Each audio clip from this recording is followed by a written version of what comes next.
Hey Beck, what are you reading?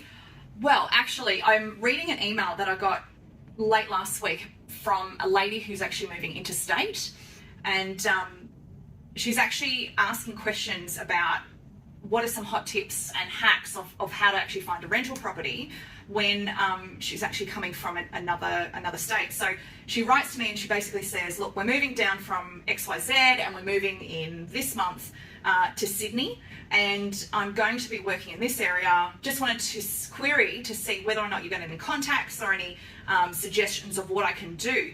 She writes, not quite sure how to successfully get a rental being so far away. And this is actually quite common for people who are moving interstate if they've got no experience whatsoever.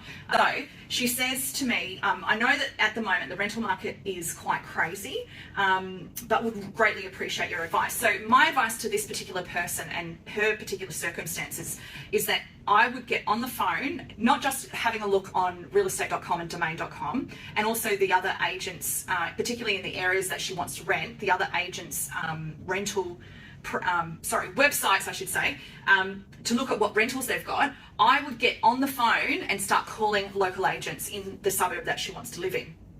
The reason I say that is because I would really encourage her to start building a relationship with some of the locals. And you know what? Because the rentals are so tight at the moment, there's not a lot to choose from. And perhaps they're getting lots and lots of phone calls. So what's really important is that if she does make it down to come and inspect a property, ideally before the first open home, it would be advisable to actually go and pre-apply for that particular property. So when it comes to your applications, make sure that they're complete. So if you've got to have all your documentation, all your ID, ledgers from different rental properties if you've rented before, proof of payment, so things like bank statements, that type of thing, pay slips, they're really important to supply to the property manager who you want to rent from. So if she can't make it down to have a look at the property, she can still pre-apply and talk to the agent, ring the agent and say, listen, I've just pre-applied for this property. I'd really love it if you could take a video walkthrough, unless they've already arranged that. Say that there are agencies like ours that we actually do video walkthroughs for this exact reason.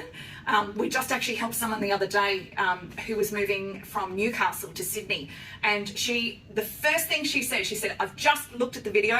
This video is amazing. I love it. Thank you so much for posting the video, because I'm sending my dad there to go and have a look to see if the video does reflect the true property. And sure enough, he came and he said, yeah, this is exactly the same as what I saw on the video.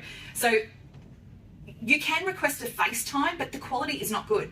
So it's much better if the property manager goes and does a quick walkthrough and sends it through to her so that she can see, you know what, this is pretty much going to be okay. And you know what, I would pay that deposit if you're accepted as quickly as possible so that you can lock down that rental. So should you, the viewer, if you guys or ladies have got any recommendations or hints or tricks or hacks, send them to us with your experience, and we'll also love to comment on that and just give you some feedback on our experience as well. So I hope you have found that helpful.